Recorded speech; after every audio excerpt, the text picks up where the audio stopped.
All right, continuing on with this new Champion 7-ton gas log splitter. In my last video, I unboxed it and put it together. I have not started it or tried using it yet. I have a couple things that I need to do. I have no engine oil in there and no hydraulic fluid yet. I'm gonna go through, double check all the bolts again, make sure they're all tight, everything's good.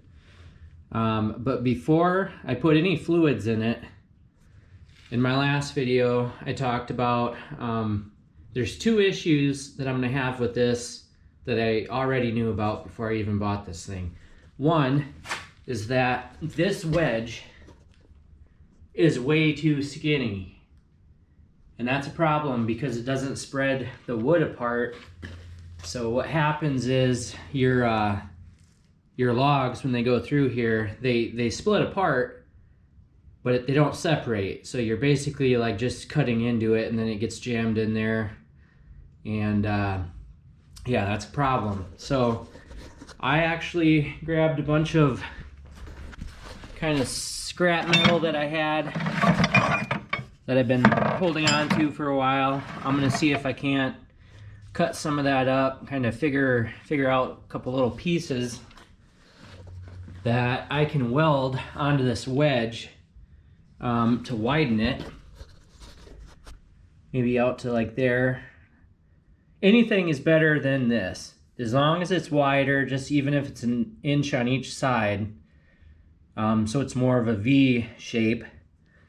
That'll help spread the wood apart and it'll split better. So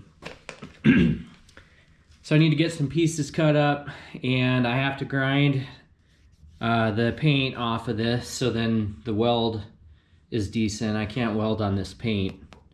And then the other problem is that the piece on the end of the ram here that pushes the log, when I put fluid in this and then push that ram or that cylinder, that ram all the way out, the end of this stops about right here. And so it doesn't really push your piece all the way through the wedge. And that seems to be a problem that everybody has and they don't like that.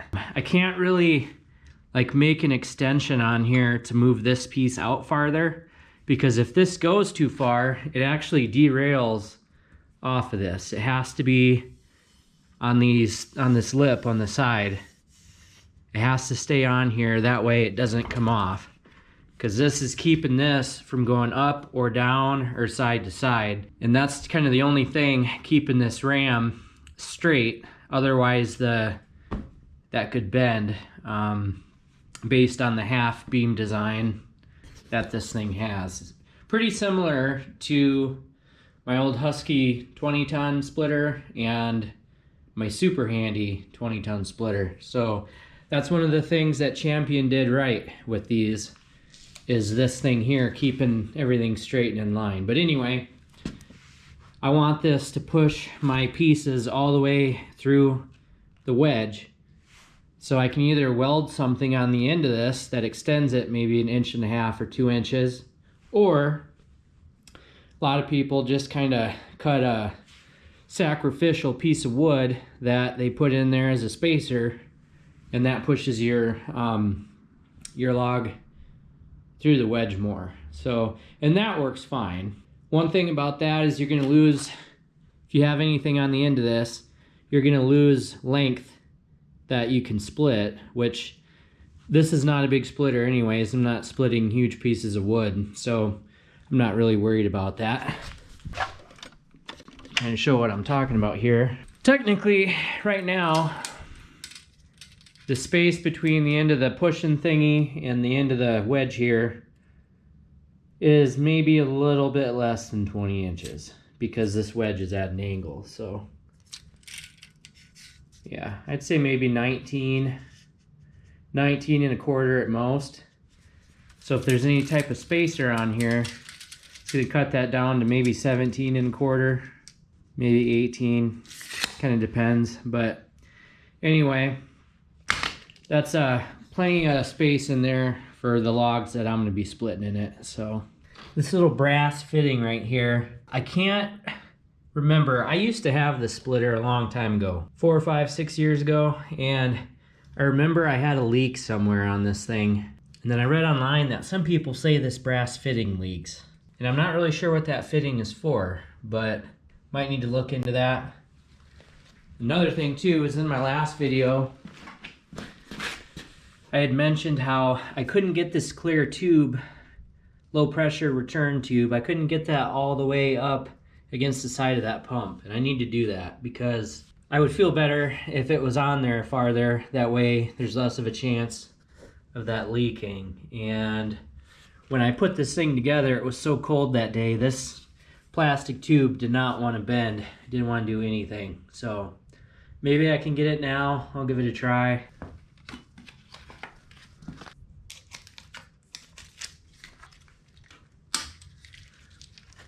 So it's not crazy cold out right now, but I'm gonna see if this kerosene heater will warm up the garage a little bit.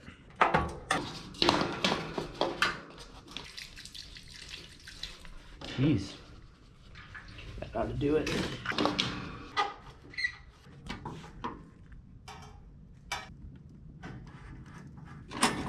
I'm gonna grind this paint off with my cordless Bauer grinder. That way I have a clean surface to weld on.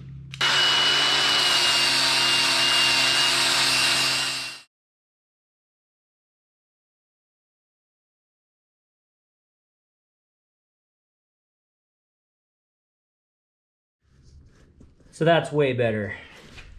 Get that paint off of there, and the welds are way better if that's clean. So I grabbed this piece of scrap steel. So I'm gonna cut parts of this here and use that on the wedge.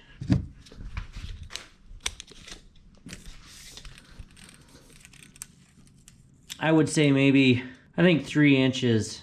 Yeah, I think 3 inches would be plenty. I don't think I really need to match this, the whole height of this wedge. I just need to have some piece in there that'll help spread the wood. So mark on here. Neither one of these edges is any good, so I'm gonna have to cut a fresh new one. So from there I'll do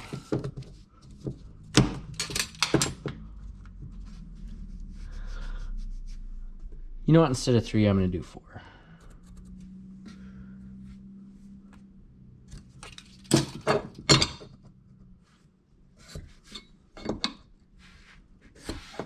So I just got to make 3 cuts here, and these 2 pieces will be the pieces I weld on the side of the wedge. And I grabbed some other stuff here because I'm going to cut some of these, that way I have something to weld behind these pieces, and that's going to push it out, helping form that wedge shape. So I need something that's, I think this will probably be the, I think that'll be the best option I got. Measure 4, give or take 8. Got my other grinder, my 20-volt Bauer grinder with the cutting disc on it.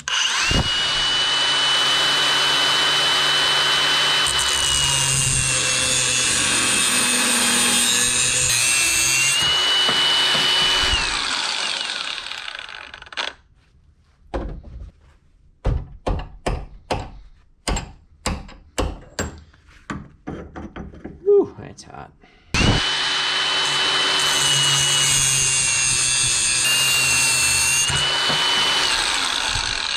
These 20-volt grinders don't have the speed or the power that my corded ones do, but it sure is nice having them cordless using a battery.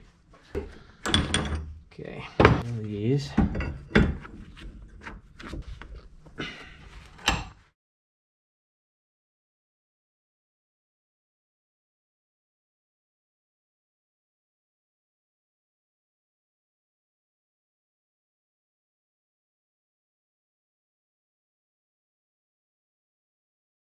So in one of my other videos, I mentioned why I always have two grinders. I have two corded ones and two cordless ones. And the reason why is because I always have one with the grinding disc on it and one with the cutting disc on it. And what you just saw now, cutting and grinding, that's why I do that. Because otherwise you'd have to switch out your cutting and grinding discs every time you wanted to go from one to the other, and it's way faster just having two of them. These are the pieces here. So I have two 4-inch little round pieces here, and then two 4-inch flat. I don't know, I'm guessing this is maybe quarter. I would say it's about quarter, maybe 3/8. But anyway, I got some of this flat stuff here. Basically, I'm going to be using the round part as a spacer to make this angled, and then I'm going to fill in the edge of this with weld and grind that down, weld it, grind it down, weld it. Then I'll have a smooth surface for the wood to split on.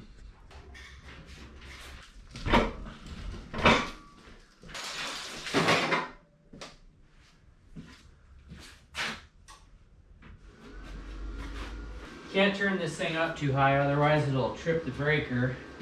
It's not the welder's fault, it's the electrical here.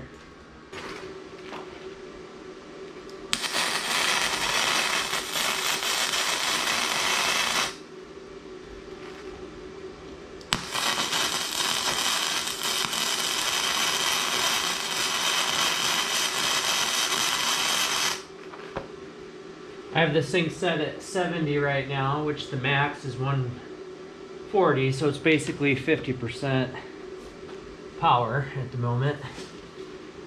So I put in a couple good tacks. Everything looks lined up good.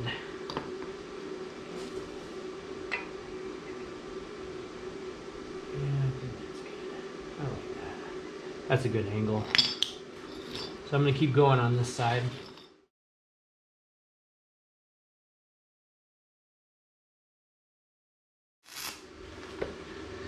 Alright.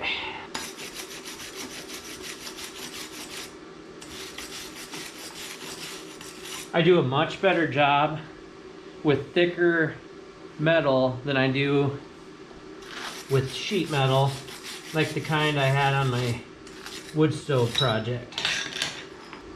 I got a pretty decent bead down. I'm gonna keep going though. Gotta make sure this is really strong, since it's going to have a lot of, I guess, pressure on it. But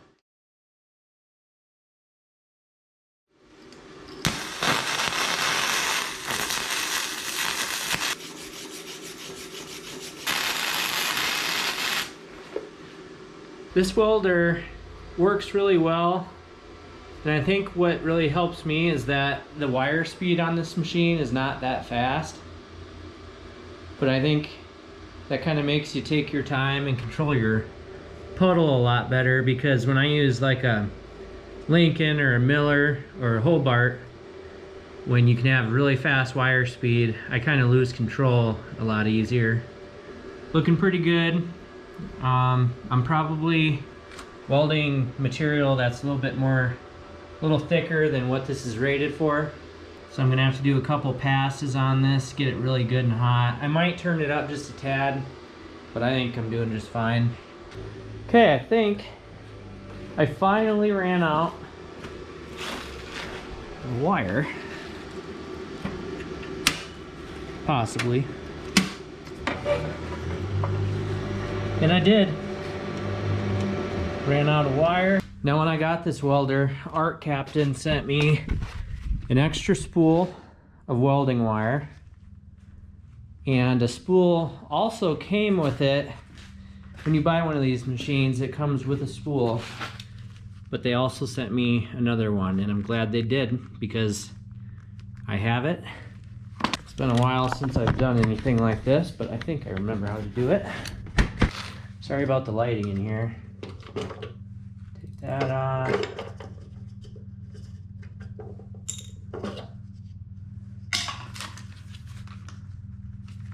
It's really not hard doing this stuff. Loosen this. lift that up, pull that apart. And they wrap it in this is sealed, that way it doesn't rust. Gotta be careful with this, that way it doesn't unspool itself.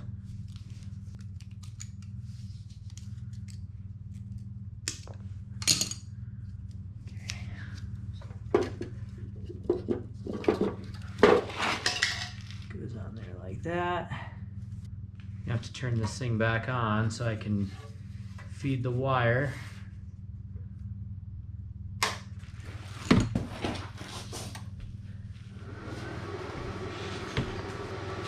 I'm gonna take my glove here on the end of this gun. I gotta take this tip off.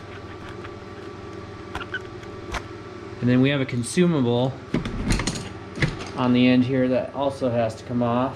And your MIG pliers will remove that.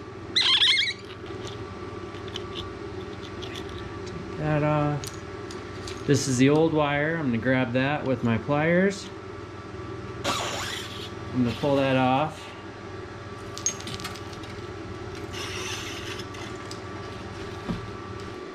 Now I got to feed this wire through. All I gotta do is get it started in there. Whoops. Okay, that's started. Make sure these are in the grooves. Put this back down. Tighten that. Tighten that down. Now,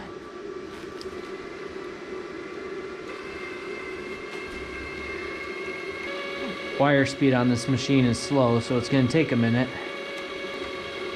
And I can feel it going through the gun. Right there. Put my glove on. Put this back on there.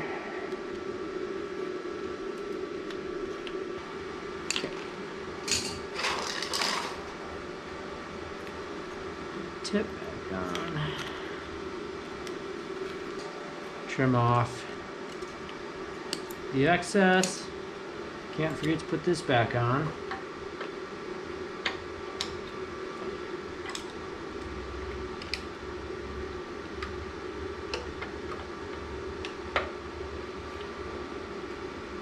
And that's it. Make sure that's tight. Everything's good. Sorry that took so long, but I needed a refresher too. It's been a while. If you're curious, this is the line that I just put on.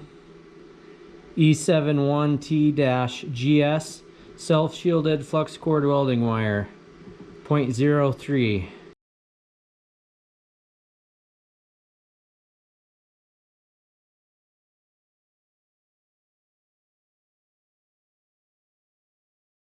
I'm pretty happy with those welds on there. Might be hard to see in here with the lighting. These are very hot, but I just did a bead down each one of these. And it's very, very, very nice. Awesome out of this machine. And this machine's not even, it's basically at 50% of its power capacity right now. And I have plenty of a puddle for this thickness of metal. So, and I don't know how many times I've said this, but these Arccaptain welders are awesome.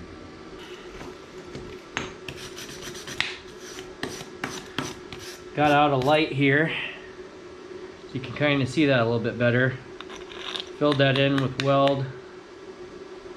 I think it looks good.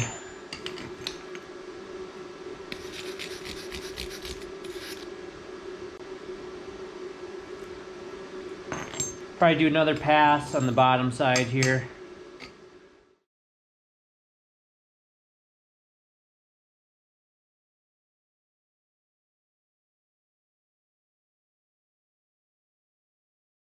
Okay, now I gotta tack these up onto this wedge so then I can weld them in good and solid.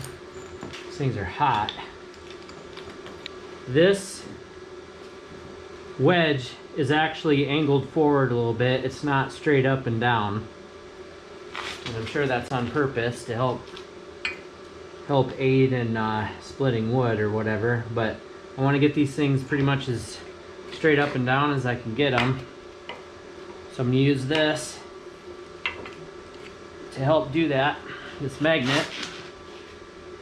So this wedge is going to be at a 90-degree angle on here, and the end of the wedge already on it is going to be at a different angle. So it might look kind of weird.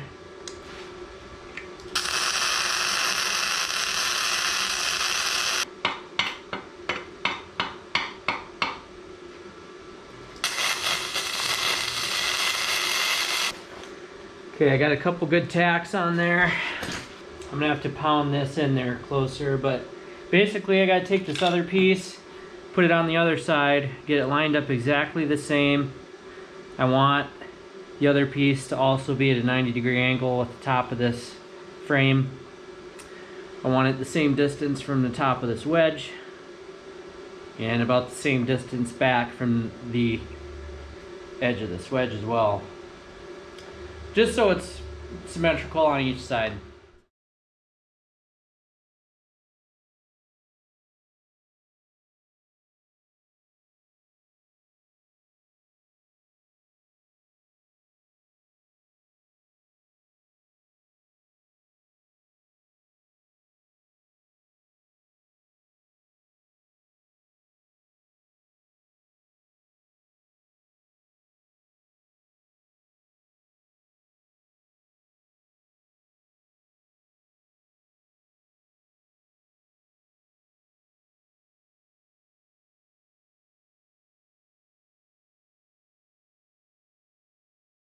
Well, I've been welding on this wedge for quite a while now.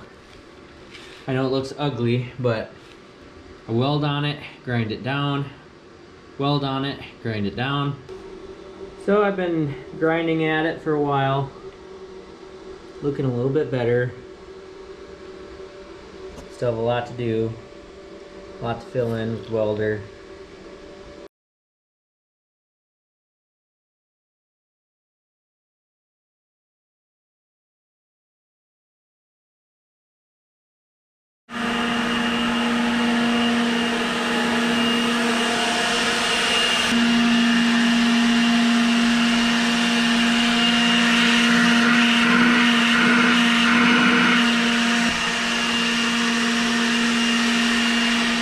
Well, I did some more welding. This thing is hot.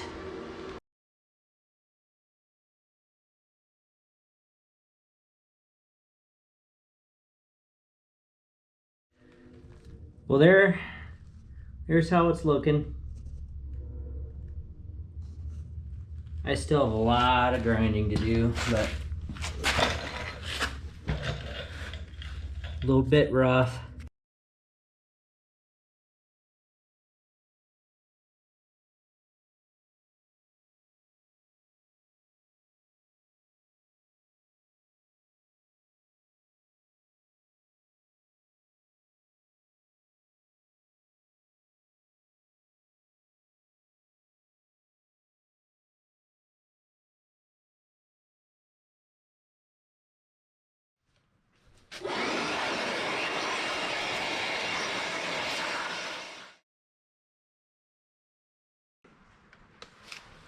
This thing's still really hot, but it's actually pretty smooth.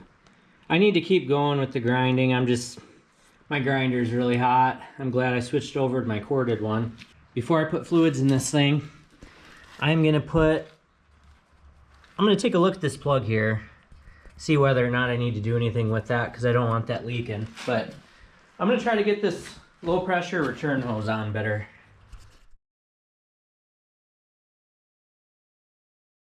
Alright, I got it on there better. The other day when I first put this hose on, it was so cold outside this hose wouldn't stretch. And right now it's about 65 in here, so I finally got it to wiggle on there.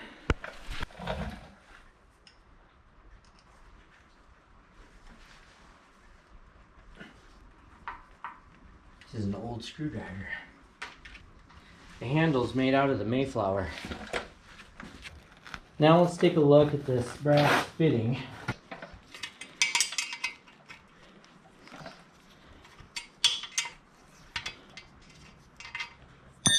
Okay, so I have no idea what this is for. I don't know if it's like some kind of pressure release plug. There is a little tiny seep hole in that. Maybe it is a pressure relief. Maybe if it gets over a certain pressure, then it allows hydraulic fluid to come out of that little hole.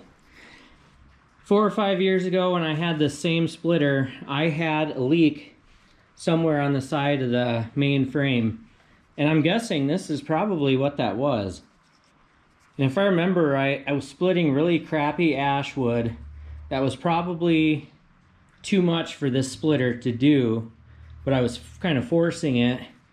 And that's probably why I had fluid coming out of the side of it. It's probably because this is a pressure relief thing. So I don't know if I need to tape this or not.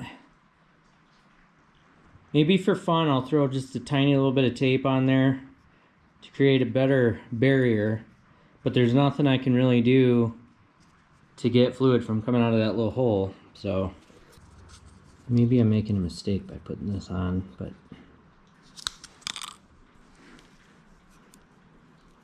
I think I read in a review too that if this thing vibrates enough, these brass fittings actually fall out. Or at least somebody said that they did. All the complaints online are exactly the same. The wedge isn't wide enough. The pushing plate doesn't go far enough. This little plug here has issues. This thing's pretty tight, so boom, that's pretty good. All right, and the hole, a little farther, there we go. So the hole's pointing down. So if I see hydraulic fluid squirting out of that, then I know what's going on. So I have some more welding and a lot more grinding to do on the wedge, but I don't want to put too much time into that wedge yet. I kind of want to see how the wedge splits, because if I have to alter it in any way, then I'm just going to have to do a lot more grinding anyway, so I don't need to make it too pretty right now. So what I'm going to do, before I take this splitter out to where all my wood is stored, I have my welder here, so what I want to do is I want to weld an extension on this push plate, because like I said, when this is all the way out, it stops a couple inches short of the edge of the wedge. So you can either use a spacer, which is the easiest thing you can do, or you can alter this push plate to go out just a little bit farther. I want it to stop just short of the edge of this wedge, so then it pushes every piece all the way through. And you can't really extend anything using this plate, because if this plate goes out too far, it'll actually derail right here. And that's why this thing stops short, is because you have to keep it on this lip that's on each side here of the frame. So that's why I am gonna just weld onto this plate. I'm gonna remove this plate off of this, and then I'm gonna weld onto it, but I have to measure how much space I need to extend that, and I can't do that until this is all the way out, and I can't move it out until I get fluid in it and run it on its own power. So I got to put engine oil in, a little splash of gas and some hydraulic oil, get it fired up for the first time, and try to get this thing moved all the way out. And then I can take my measurements and kind of figure out a game plan. Got to use a funnel for these engines. That's one thing about new engines, their fill things are down low, whereas some older ones, you know, they're up high, so it's a lot easier to put oil in them. But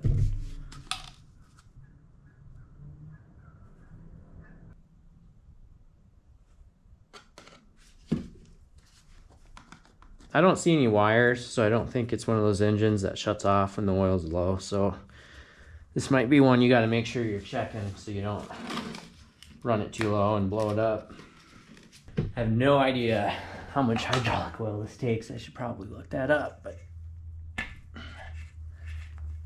I don't know how much of this is actually the tank, but I'm assuming it's a fair amount. Actually, I do know. It's just shy of 2 gallons. That's right. I did look that up. I forgot.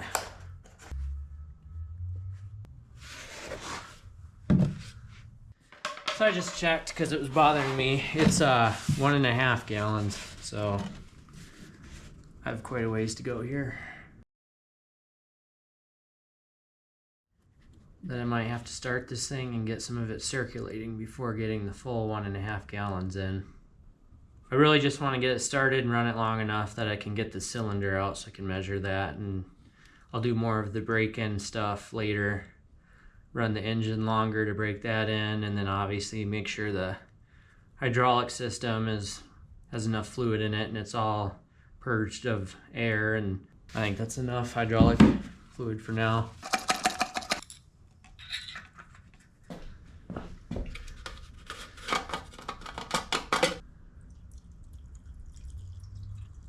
This thing has a really tiny gas tank on it. That's enough to start it. Okay. That's on, choke on. I believe that is everything. Alrighty.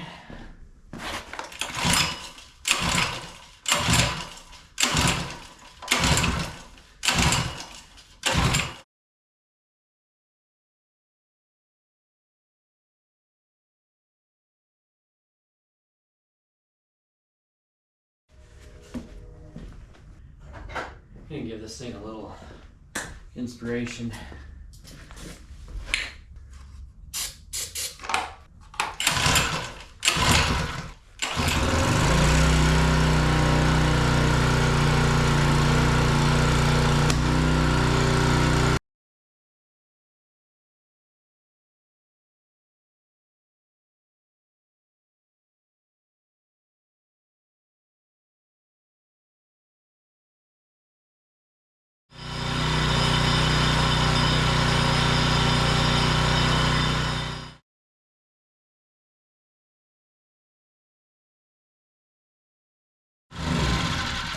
That thing's not loud at all.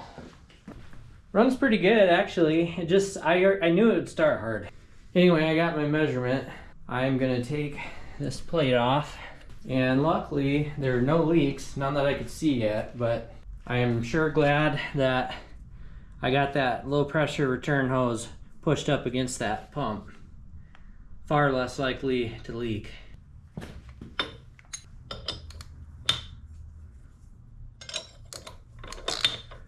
17 millimeter.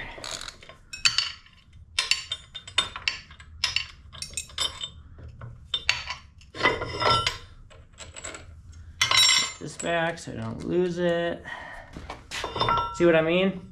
If this went too far, if I altered this to stick out farther and you went all the way up to your wedge, it would no longer be held in by those tracks, so to speak. So that's why it stops about right here, and that's why there's about a little bit less than 1.5 inches almost from the top of this plate to the farthest point of the wedge that sticks out. So if you went any farther, that's the problem you'd have. So that's why I'm just adding on to this part and leaving it hooked up where it was. Okay, so here's a little bit more light to see this push plate. So my measurement from the tip of the wedge to this plate was about 1 3/8. And I dropped 1/8 of an inch away from 1.5 because 1.5 is very, very close to the tip of the wedge. I don't want it that close. I want to at least have a little bit of space, but I think if I do 1 3/8 off of this plate, I think that would be plenty. So I have this solid stock here. That's already about 1 inch. So I just need to add 3/8 of an inch to that. No, it's just, yeah, it's just a little bit more than 3/8. Another problem too that I have is I've had this bouncing around my shop for like a year. I have no idea where I got it, but it's that grippy crap that if you step on it, you know, it kind of gives you traction with your boots. And kind of thought about cutting a little square of this and welding it to kind of give some grip to the wood, which once you hit the wedge, it's not like the wood's gonna fly out anyways, but I still thought it'd be cool to give it some grip. And that alone's maybe 1/8 of an inch. So if this is already bigger than 3/8 and then I weld on some of that and add another 1/8 to that, it's gonna be too far. Gosh, that kind of sucks. Oh, nice. Here is that piece of scrap that I used when I made the wedge. This is a lot thinner than that. Okay, this is less than 3/8, so if I add that 1/4 inch tread crap on there, that's perfect. This is exactly what I need right here. If I do the same size as what's on there now, this is 3.5 wide, about 4 high, 3.5, 4. Okay, so I came up with a plan here. I wrote down on my bench. I always write on my bench with pencil because you can always sand it off later. So anyway, I'm actually gonna go 3.5 by 3.5 instead of 3.5 by 4. I don't want to go all the way down here with the push plate because it's really close to the top of the frame / hydraulic tank, so it doesn't need to be down that far. So I'm gonna do 3.5 by 3.5. This is 3.5 wide, 3.5 high. And then of course my the distance coming out will be 1 inch and 3/8. So we have 1 inch here, we have less than 3/8 right on this, and then we have this material here that I'm gonna put on the outside for grip. So 6.5 divided by 2 is 3.25. So whoop.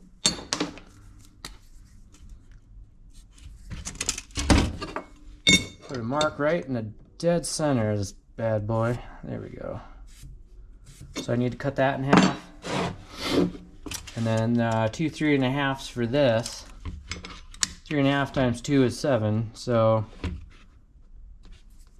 even though we got some material missing, I can fill in this with weld.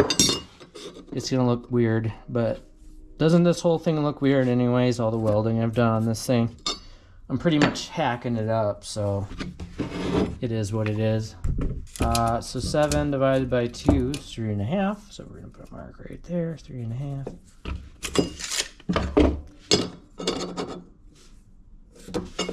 And then even though I use this to test out my plasma cutter, I can just grind that off and just fill this with weld. It's like it never even happened. That's the amazing thing about metal work.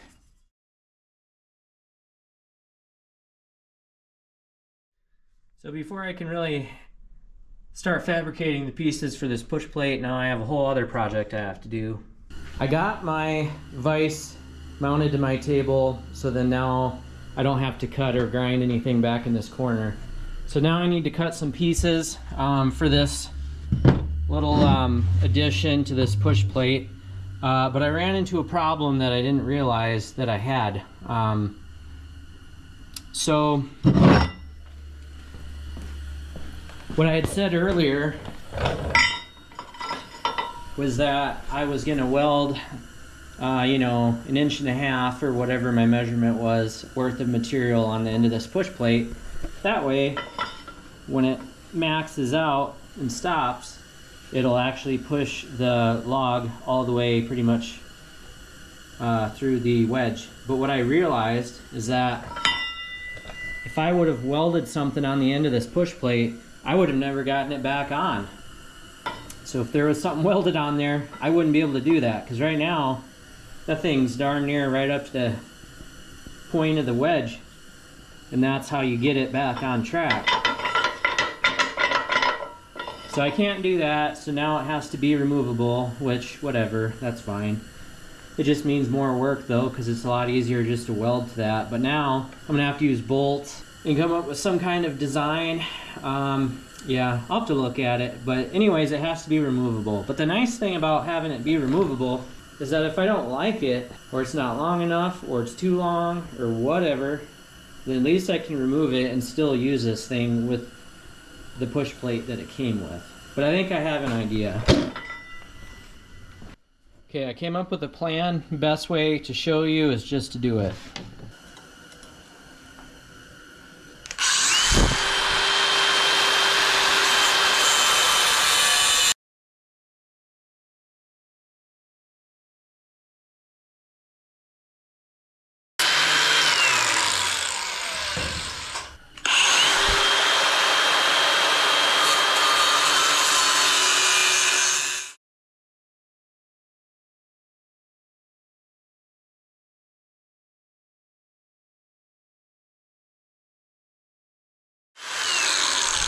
I wonder how much the quality of your cutting disc makes a difference.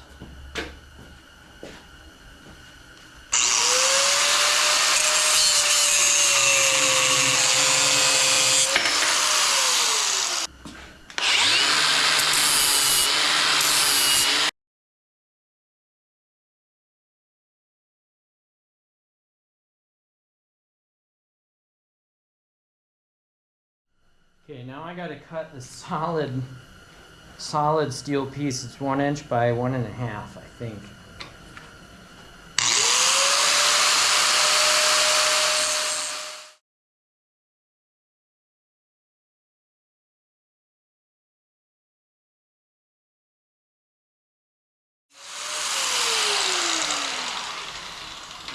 You may notice in some of my videos that when I'm cutting something, if I know I have to get all the rust and paint off of it, I'll score a line with the cutting disc, and then I'll go over the whole thing with the grinding disc, because it's a lot easier when it's in one piece instead of having 2 pieces, and it's just, I think this works better. So I score a line, that way I can go right over my permanent mark without losing it.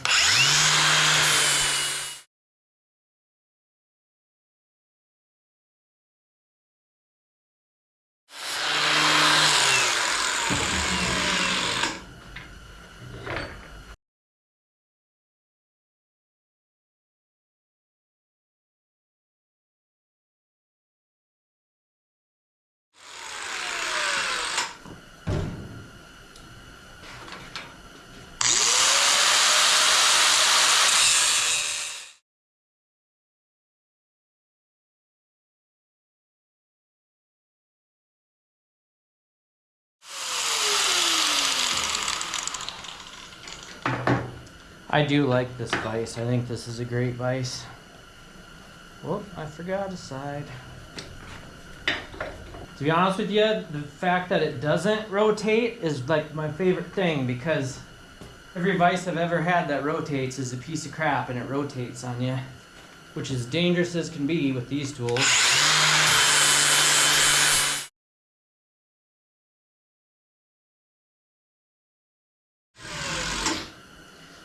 And I think later on I'm going to add more weight to this stand just to kind of help. Obviously it's not walking away on me right now, so it must be heavy enough, but still a little more weight and it'd be that much more stable.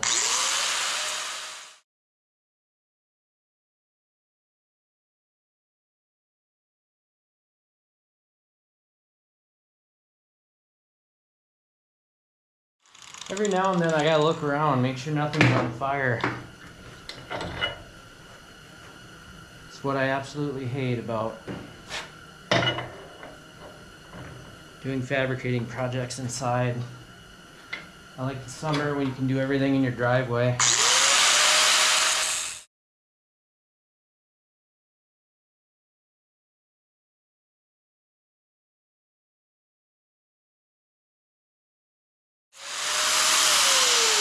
And that thing's barely holding on.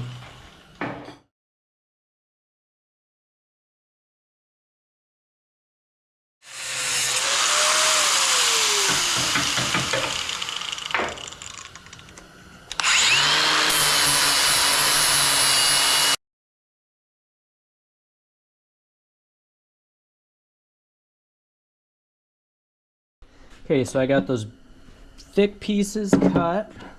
I cut them crooked because I suck.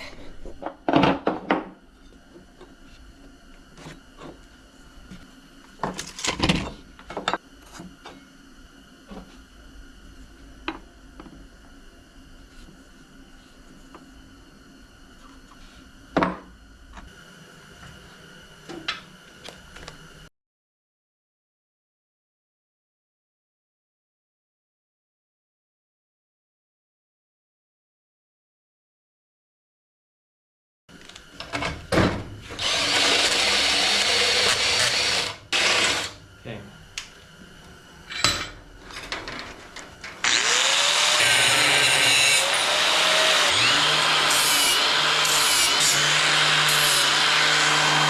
Do you ever come up with an idea in your head and you think it's genius and then you forget about it and it's just gone and you just cannot think of what it is and then you find out later what it is again? Just me?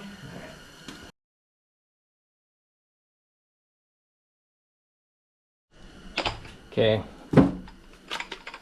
This grinding disc is absolute garbage. And I know it's garbage because it doesn't grind paint off very well. If you can't grind paint off very well, you're not gonna grind down metal. So that's trash. These are the ones that I always like having. Here's kind of what I'm doing. I had this in my head and then I had completely forgotten about it, about what the plan was, but so, okay. So this thing here is about 1 inch and then this is very close to 3/8. So with these welded together, it should give me about 1 inch and 3/8. If it's a little bit farther, that's fine. That's why I moved it back a little bit so then I could have a margin of error. And then these tabs, which finally cooled down, are basically gonna go on the back side of this plate. These are going to be, these bolts are gonna be welded to the sides of these. So the bolts are gonna sit like that and go past this push plate. And then these little tabs and a nut is gonna be what pushes these together. And then I'm also gonna make a little hooky thing on top so then it can rest on the top of this push plate and it won't vibrate its way down and then start scratching up the bottom of the frame or the hydraulic reservoir, whatever you want to call it, the rail there. So anyway, I'll just get going. Okay, I have an idea. So I'm tired of welding on the floor. Be nice to weld up in the air, but my welding bench is not at this residence. So I can actually utilize this. A while back, I bought this little doohickey from Tyson's, which is a farm store that there's a few of them in Iowa, and I happened to go to one, so I grabbed this, and it's just a magnet that grounds out metal benches if you happen to have one. I've never used it, but try it out. Sweet, so that does work. Okay. I try to at least make stuff look halfway decent if I can. Okay. Got a new welding helmet from Performax. Auto darkening. It was on sale for 39 bucks out at good old Menards. And curious to see how good this thing is.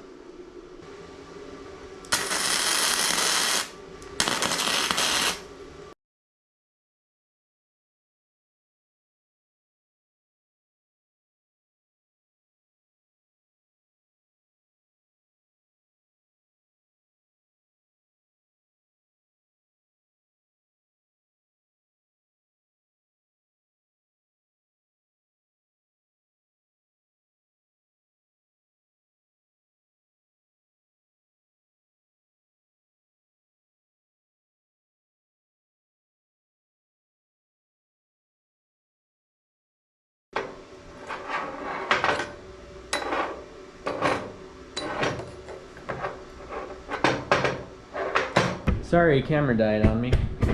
You didn't miss much though. I'm just trying to weld this stupid bolt on. And I'm having logistics issues.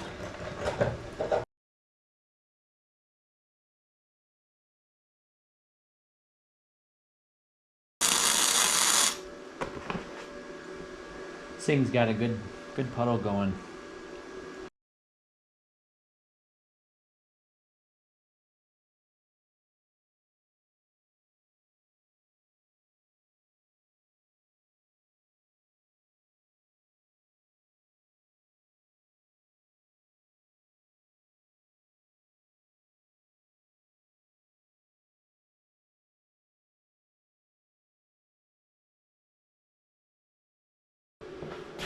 Okay, we're gonna check and see if my threads are good. This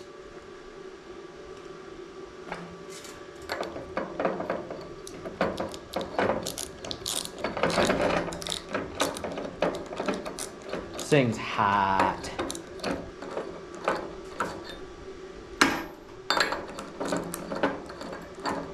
I also got to be careful grinding this. That way I don't hit any of these threads. Which down low it ain't gonna matter, but everything is hot.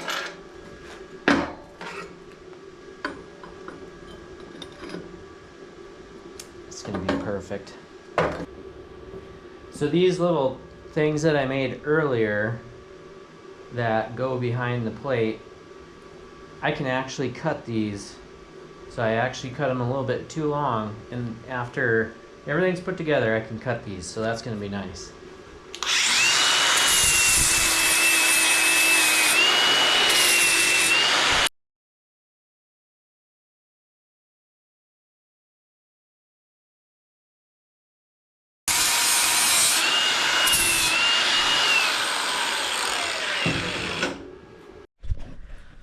Alright, that's it for tonight. I'm going to let this thing cool down. It's still extremely hot. See you in a couple seconds.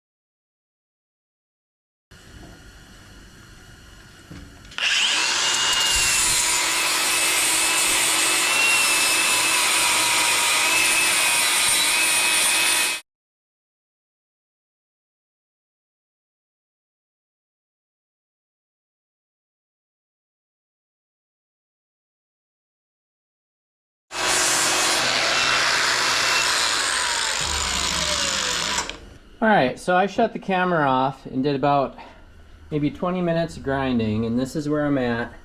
Still not done. I have more welding to do, but it's pretty smooth and it's looking better. So anyway, I have it lined up on there kind of where I want it, including the height. And I made 2 marks on these tabs. I have to cut those because the way they are now, they won't fit behind that and hold this piece onto that plate. But even after there's nuts on these tabs may or may not be tight enough to actually keep this thing up. And so I'm gonna weld something on top that kind of has like a hook that goes around the back side. And it doesn't have to be real tight. It's just something that's gonna hold this plate up. So then these tabs, all they have to do is hold this against that push plate. So I'm trying to use stuff I already have, so I've been kind of brainstorming and changing my mind every 5 minutes. But I have this, which I don't know if this is some kind of chisel or if it's a concrete related thing. I have no idea what this is, but I've had it forever. Obviously I don't use it, so I'm gonna cut this thing. I made 2 marks. I need to make a full cut right here and a half cut right there, because I'm actually going to bend this over at a 90 degree and then fill it with weld and do a bunch of grinding, and then that, I guess, capital L-shaped piece is going to go on top, just like I explained. So I'm just going to do it and it'll make sense. Okay.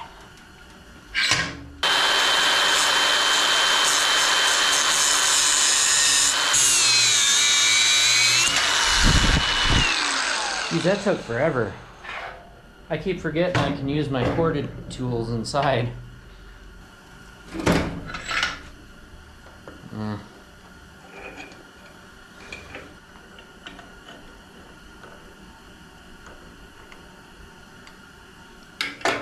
Okay, so now I'm just gonna do a half cut.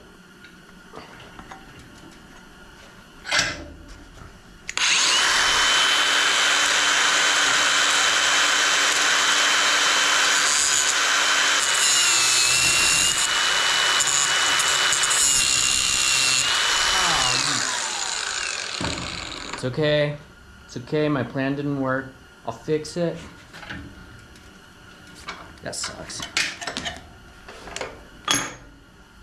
60% of the time, it works every time. Okay, basically what I was trying to do before I screwed it up on camera, sometimes if you want to put an angle on something, you cut it about 80% through, and then you can just bend it over, and the metal that you didn't cut keeps it together. So then if you're gonna just immediately weld it, you can. Now, I have to weld these together, which I'm gonna make it work, but I just try to do things a little bit easier, a little bit more crafty. But it's okay. I'll get this eventually. Just hang tight.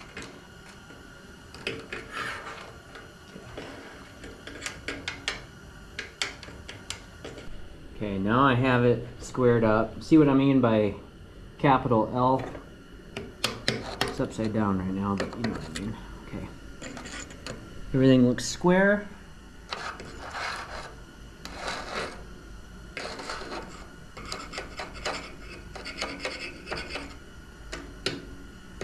Okay, now if these are grounded right, I should be able to throw a tack right there and then just fill the crap out of it with weld. Get it nice and strong.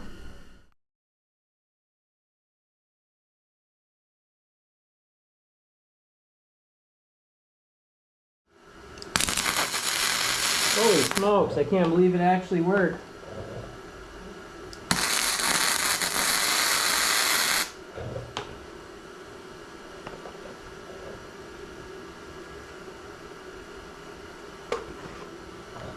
I'm gonna try my best to not weld this thing. Okay, what am I doing here? What kind of program am I running? I have a holder for my MIG gun.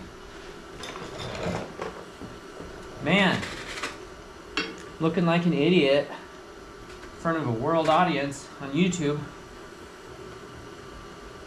Yeah, that was a really good tack. When I don't want it strong, it's strong.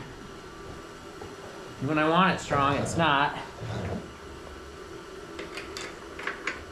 Man, I just need to bend it just a little bit.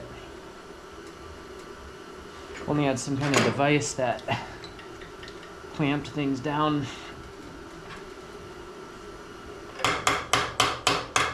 I guess that's about as good as it's gonna get.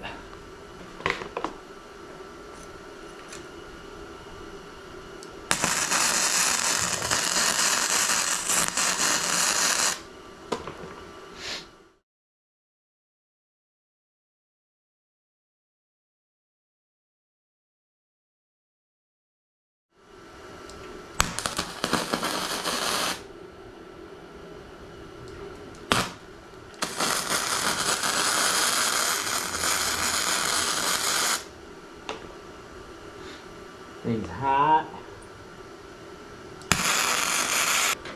Well, I think you get what I'm doing. So I'm gonna keep going until this thing is just got a huge weld on it. So there's absolutely no chance this is gonna break apart. Look at how hot this thing is. She's red hot.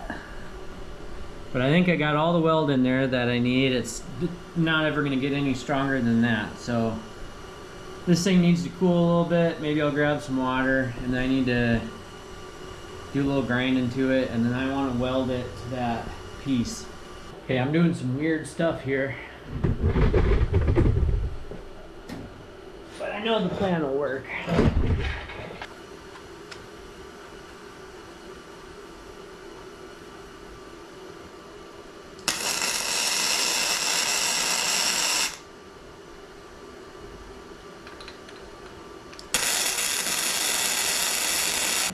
We're fine.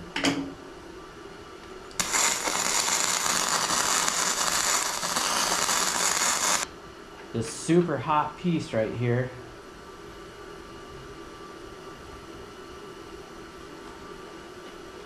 is going to get welded up here like that, and that's going to hold it in. So I kind of have to move that plate over here because I have to make sure that it's where it needs to be. I just wanted to make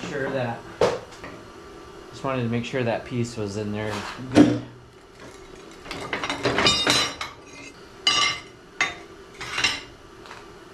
Trying to protect those threads.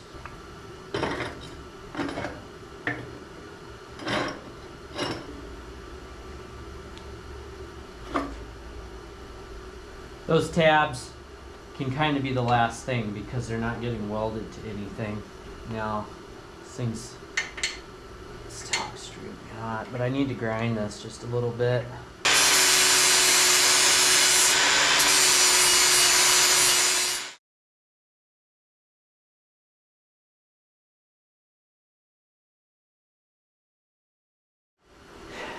You know what's funny about all this is that I'm doing all this fabricating for a log splitter that's only 7 ton.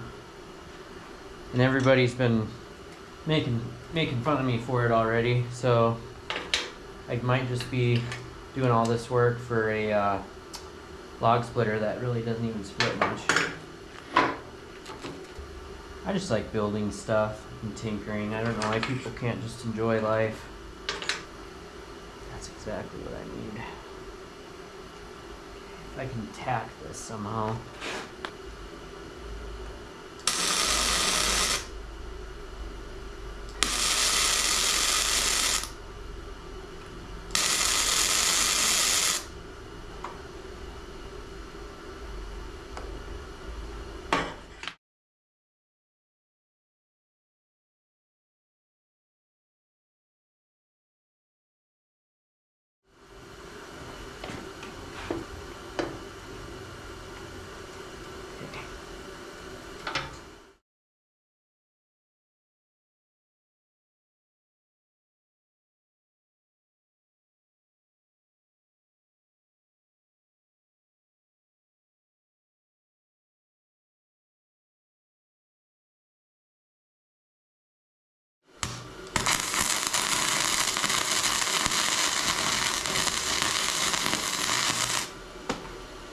Alright, I'm gonna call that. See why I had this plate on here? See all that? That would have been all over the threads had that not been there. So each side's pretty darn even. Yeah, that's pretty strong. Smoky in here too. I need to take a break. We'll let that cool and start grinding.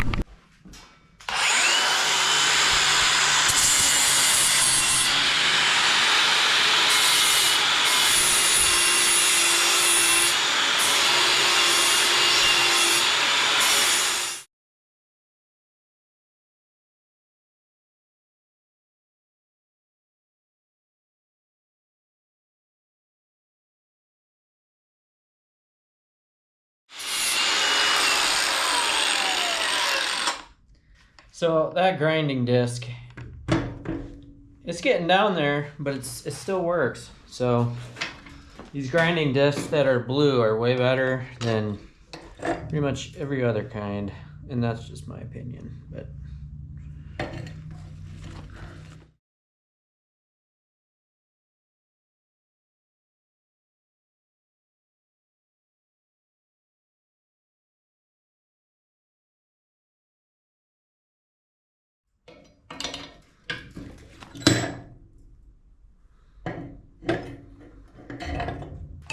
think it's looking pretty good. If need be, I can actually take a bastard file and go on the bottom side of that where it hooks. There we go.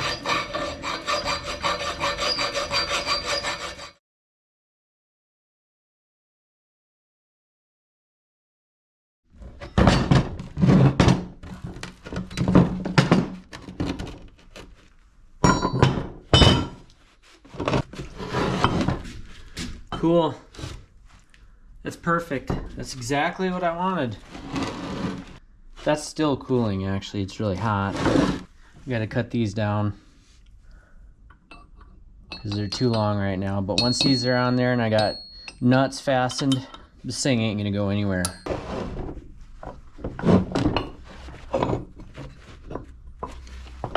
So no matter, this log splitter can't produce enough pressure to do anything to this. It's solid steel. So nice.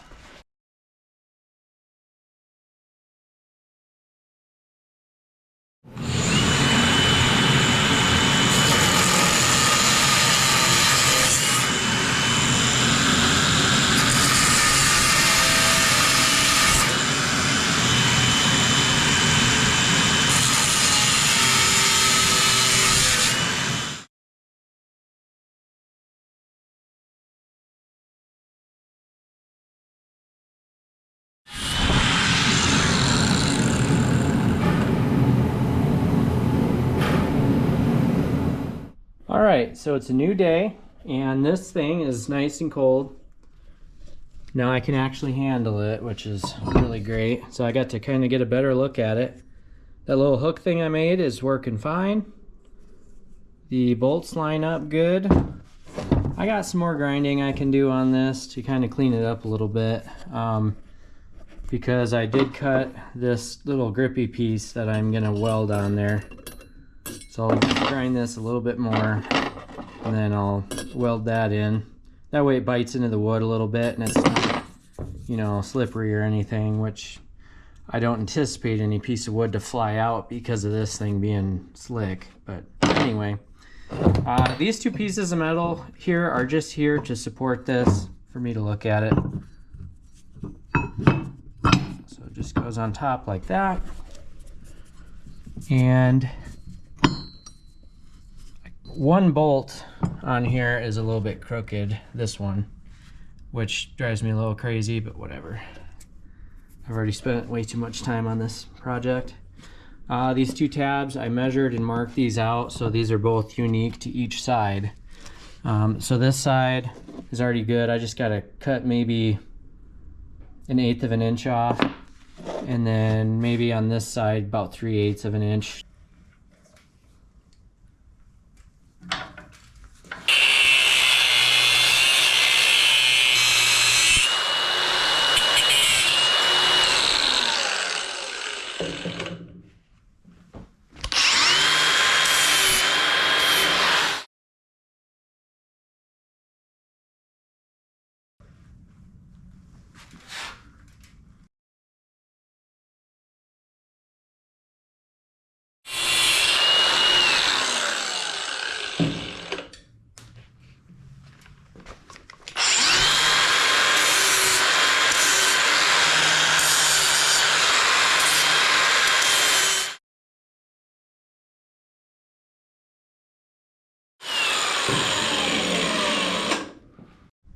Okay, so I just cleaned up this plate a little bit, so it's a little bit smoother. I cleaned up these tabs too, and I let them cool down a little bit.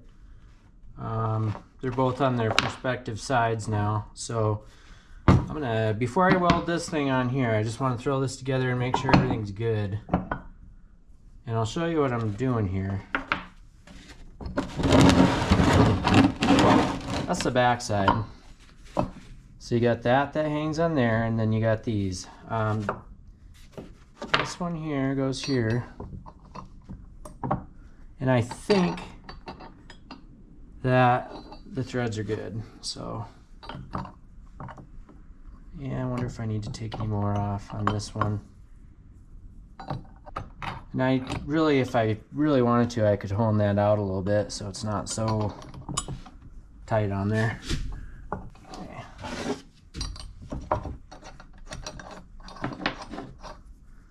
So I don't know if I ever mentioned this, but when I was welding this, I was either sticking a bunch of nuts on these threads or I was putting a piece of metal over it as to try not to get splatter, slag, or anything on these. I didn't want to mess up the threads because I need these nuts to be able to go on there.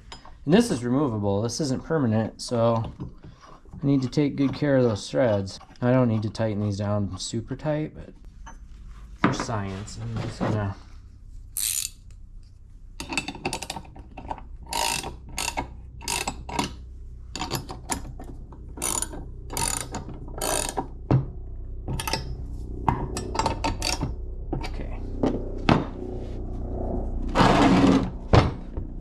that's what I mean.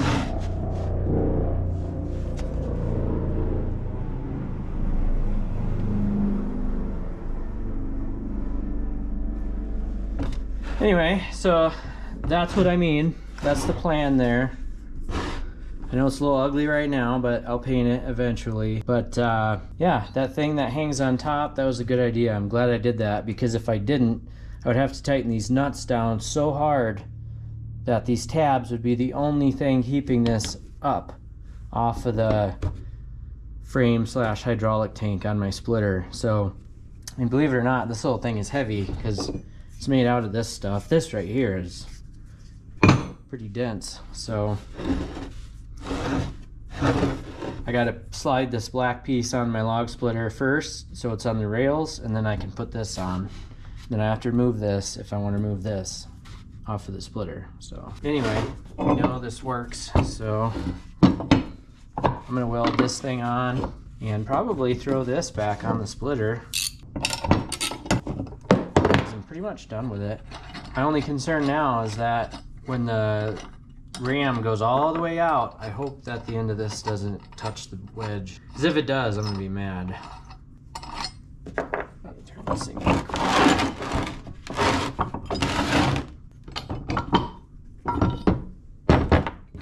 If for some reason this did hit that wedge, I could either grind something down, but I thought I could even cut a V-notch in that somehow. Actually, let's just go test it. Before I weld this on, let's test it.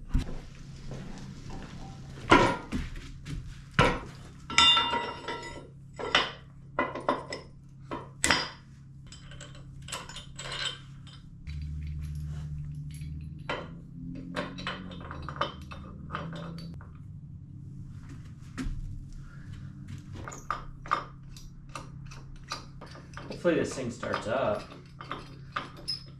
I know it's cold-blooded.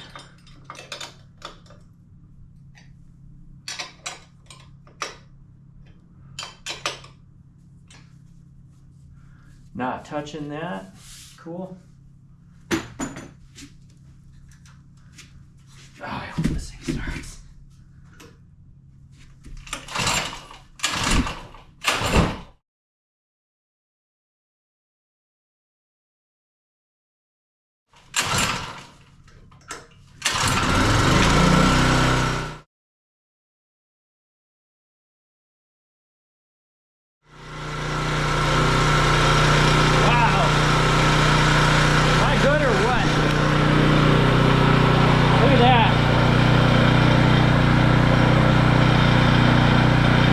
Thing's a little bit loose. That's how close that gets.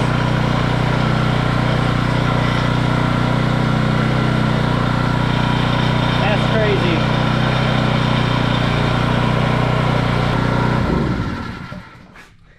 Yeah, this thing starts like crap. The one I had 5 years ago started like crap too. Yeah, so this thing needs to be tightened down more, so there's maybe a little bit of a gap in there. Tighten this down as well. It's kind of loosey-goose, but you saw it. It's pretty close to that, but there's still a gap. I still think if I spot weld that little tread thing on there, it'll be all right. So, quick thing too. Like I said, when I was welding on this, I put a bunch of nuts over the threads on this so then I didn't get any splatter from my welder on the threads. And then I was taking something apart and I found this tube. So now I can use this as my designated bolt cover for when I'm welding around bolts that need to maintain thread. So maybe I can cut this in half and I'll have 2 of them. I'm getting so close to being done with this. Just a little bit more.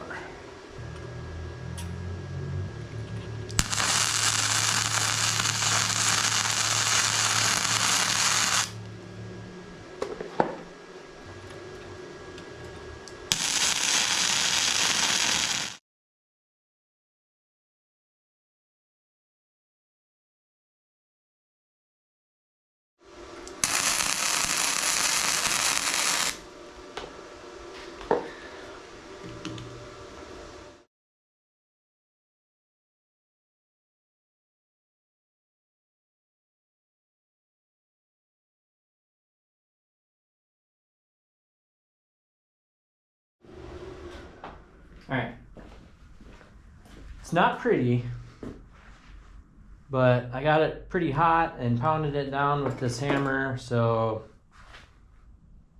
I think it'll be fine. I'm hoping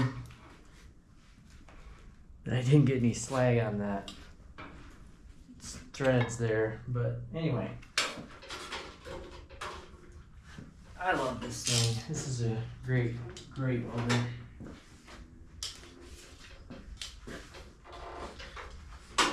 Love this cart too, it's so much better now.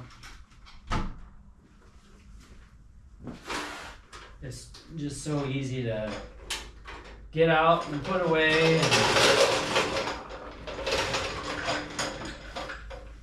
That easy.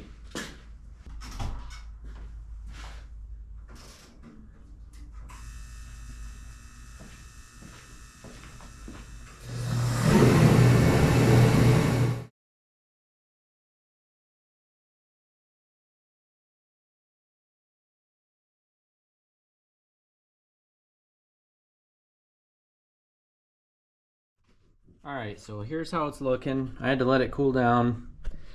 Hit it with the grinder a little bit to kind of clean it up. It's still incredibly crude, but I don't think that this metal stuff here is going to go anywhere. It's not going to fall off. In fact, some of it's not all the way flush against this, but once you start running some logs through it, it's going to press this crap into that metal really good. So I took these tabs and I went and ground them down just a little bit more so they're a little bit shorter. I was gonna hone out the holes, but I didn't do that. I guess I kind of like how tight they fit on those bolts. But anyway, I think I'm ready to put this thing on. Get it on there, get everything tightened down. First, I'm gonna get this thing cinched down.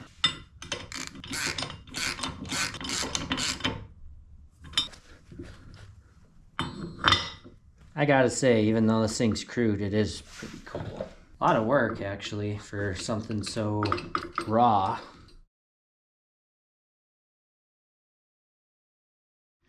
Two types of people in this world: those that complain about everything and those that take action. If I don't like something, like a product that I buy, I alter it, I fix it, I do what needs to be done, and I enjoy doing it.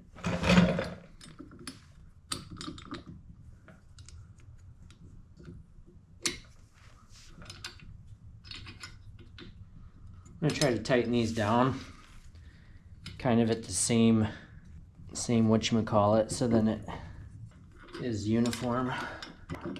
See how it slides? That's kind of funny. Right in the center, that's what I want.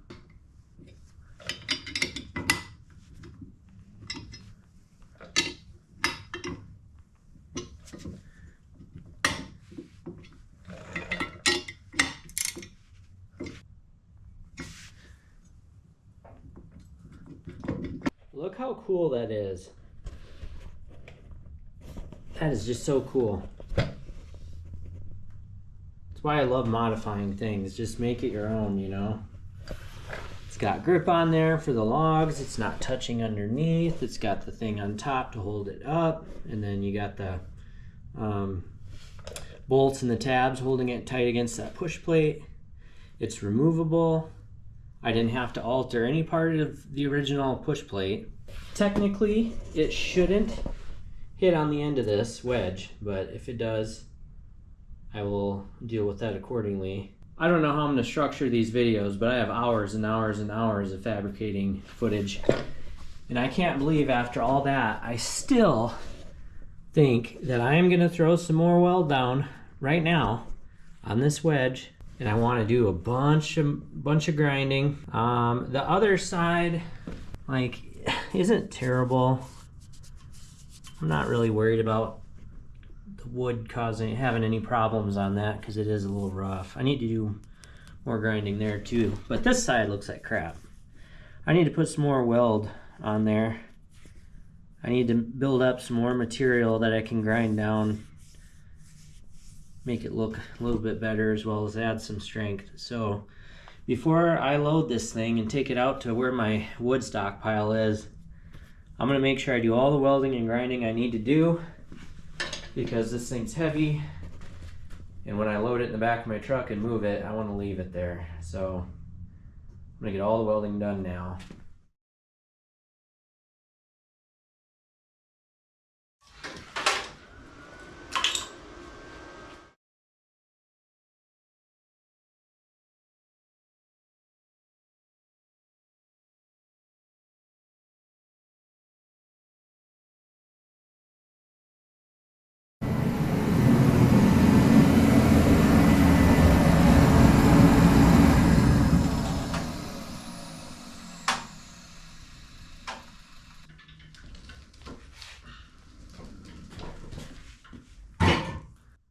Alright, all I have left now is to do a bunch of grinding on this wedge.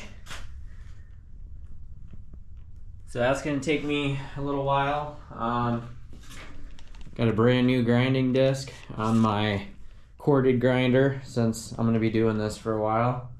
Don't want to wear out my batteries on my Bauer. So I got to grind that, make that look nice, maybe sharpen it a little bit. And then all I have left is checking the hydraulic fluid and the engine oil. And then I'll be loading it up and going out to where my wood stockpile is and trying it out. So let's get to grinding.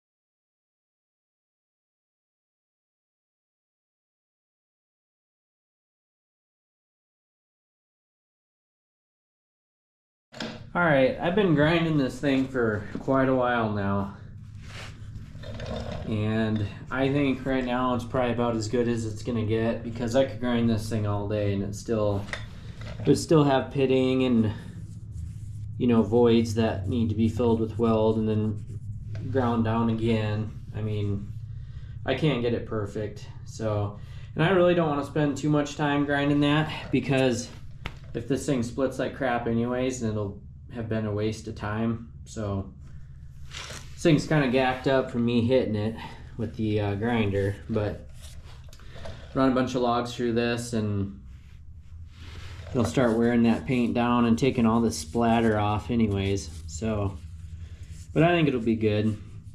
I am pretty happy with the wedge. I do need to sharpen it with my tool sharpener, so I'll do that. I'm awful surprised at how well this Performax grinder does, because Performax is kind of like Menards, one of their cheaper brands, like underneath Master Force, and I think it's above Tool Shop, but it's still, you know, this thing does great. It doesn't get hot or anything, so heck of a grinder. I'm glad I use this instead of my Bauer.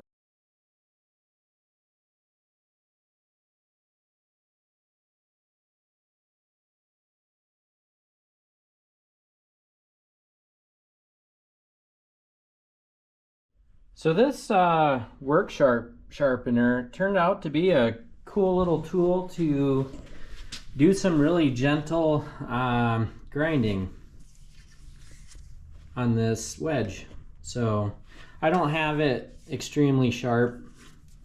It's sharp enough that it'll split a piece of wood, but I'm not trying to get it razor sharp or anything. But I did the best that I could. I think it looks pretty good. So I think it's pretty much ready to try and split with. So this is done and the wedge is done. So now I'm just going to check the hydraulic fluid and the engine oil. Ah. Wow, they don't even like mark it out as full. They just have a little tiny, you probably can't see that, just a little dot where the full mark is. It's kind of goofy. I kind of knew how many gallons it took anyway, so I got really close. If I wanted to, I could probably add a little splash of hydraulic fluid, and maybe I might. I'll run this thing more. Maybe it'll kind of purge some more air out and fill the lines better. I don't know, but other than that, check the engine oil. And like I said, way earlier in this video, or maybe another video, yeah,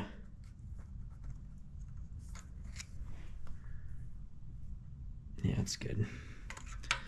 I don't think this thing has a low oil shutoff, which is pretty common today in newer engines. Rado engines, Predator, Honda. If they get too low on oil, they'll shut off, but I don't think this one has that. So this is definitely something that I need to make sure it has oil in it, otherwise I might burn it up. So I pretty much got all the fittings tight. I really can't think of anything. Really can't think of anything else to really do other than put more gas in it and start splitting with it. Okay, I lied just a tiny bit. I had to tighten that down. That was a 19 millimeter, and this right here was a 24 millimeter, and both of these were also 19. So tighten all those down. So now every single fitting on this thing is tight. All right, well, I'm going to load up the log splitter as well as some other crap that I'm going to take over to where my wood pile is. Even though this thing's small, it is kind of heavy, so I hope I can get it in there by myself.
I think I was wrong. I think this thing is actually low.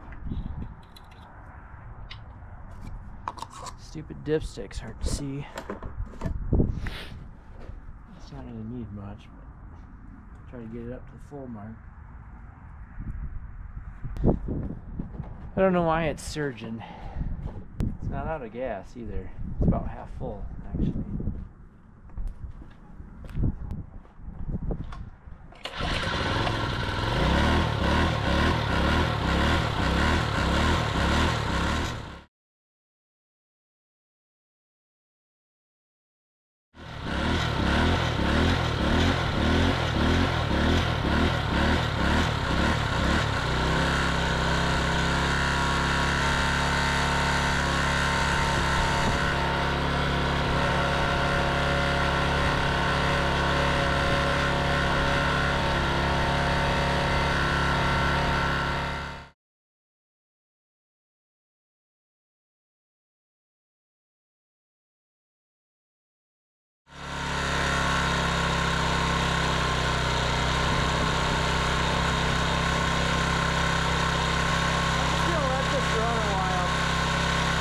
I wonder if it doesn't need to be broken in or something.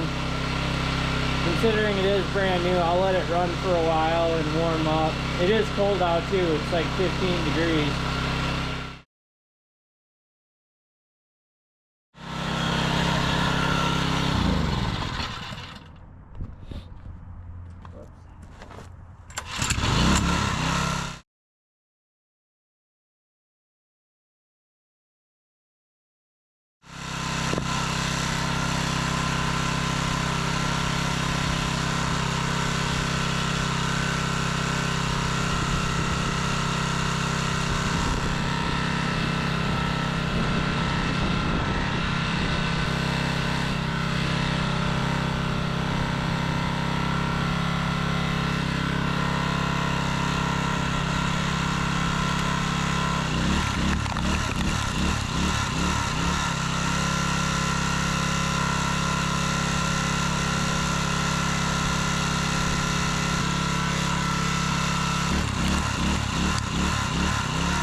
That's pretty smart.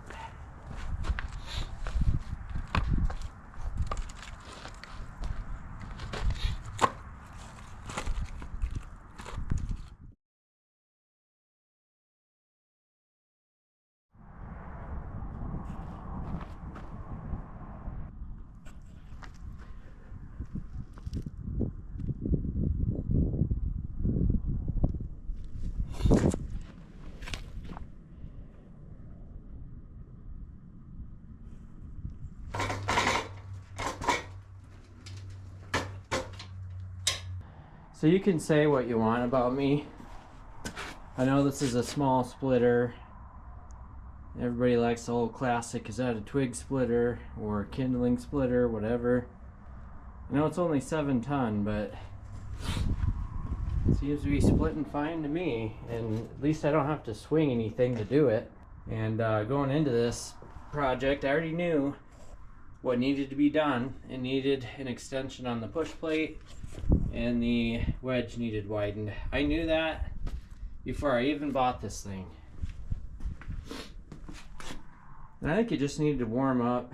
And earlier I had mentioned that they didn't really give you a good spot on the dipstick to read it, but they actually did.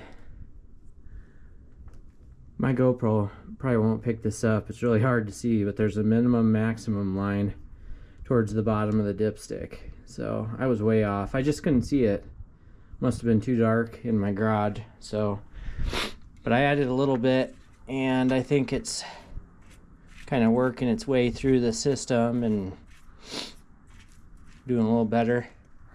Has a tiny gas tank on it, so if you even pick this thing up to move it, it wants to die on you, but that's okay. It still starts like crap, but it's fine for me. I mean, at 600 bucks, it's a nice little unit, so you'll see no complaints from me. I just like having power equipment that can do the work instead of me if I don't feel like it, instead of having to rely on mauls and axes all the time. If that's what you're into, go for it. Do I recommend this? Probably not. If you don't have a welder or grinder, I probably wouldn't buy it, but because I modify pretty much everything I buy, I'm fine with it. Just gotta let it warm up enough and it should run fine. It is pretty frigid out too. But anyway, I'll have this thing out again and do a lot more splitting with it. I just wanted to get this thing over here and at least give it a try to see if my wedge and my push plate worked, which they do. Alright, well, if you watched this whole entire fabrication video or videos on this unit, I appreciate it. Please subscribe, and thanks for watching.